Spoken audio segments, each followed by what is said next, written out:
কাঁধে তোয়ালে ঝোলানো, এক হাতে কাঁচি আর অন্য হাতে খুর। কাঁচির খটখট শব্দের সঙ্গে গল্পগুজবের আমেজ। পিড়িতে বসা কাস্টমারের মুখে সাবানের ফেনা লাগিয়ে দক্ষ হাতে শেভ করতেন তারা।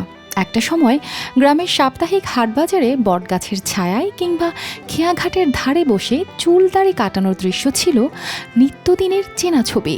কিন্তু সময় বদলেছে, সেই দৃশ্য এখন শুধুই স্মৃতির অংশ হয়ে যাচ্ছে।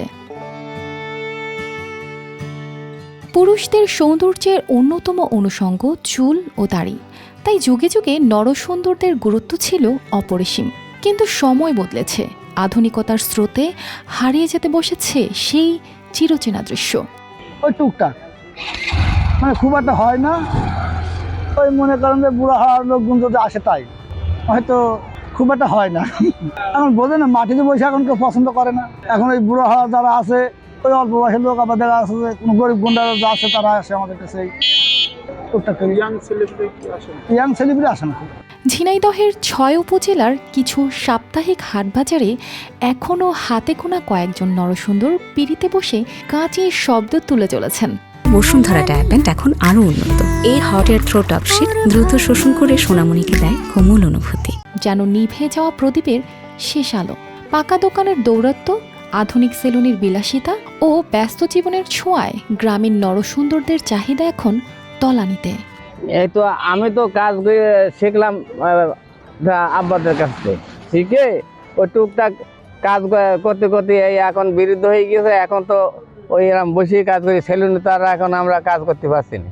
আর আমরা এখন বুড়ো হয়ে গেছি, ওদের ছেলেপিলের মতন আমরা ওইসব কাজ আমরা শিখিনি। আর আমাদের কাছে বয়সও না, এই এমনি বসি, তাই দুই একজনা যারা আছে তাদের কাজ করি।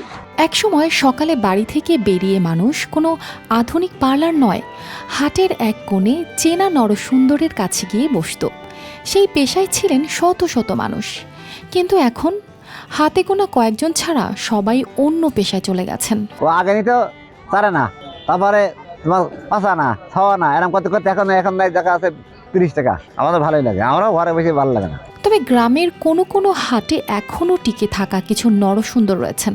কেউ এই কাজ ছেড়ে অন্য কিছু করতে পারেননি, কেউ বা বয়সের কারণে অন্য কোনো কাজ ধরতে পারছেন না। আমার আব্বার আগে আসতো তো হাতে গাড়ি এই চুল কাটতাম বাজারে এসে, এখন তো আর সেরকম বাজার দোকানও করার মনে নেই। এখন এই সেলুনের দোকানে কাটতেছে, আর বাইরে একটা দোকান নেই। এখানে দাড়ি কাটা ১৫ টাকা নেয়, চুল কাটা ৩৫ টাকা ৪০ টাকা।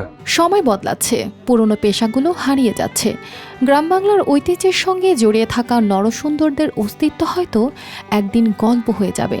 তবে যারা এখনও টিকে আছেন তারা ইতিহাসের এক জীবন্ত দলিল হয়ে রয়ে গেছেন।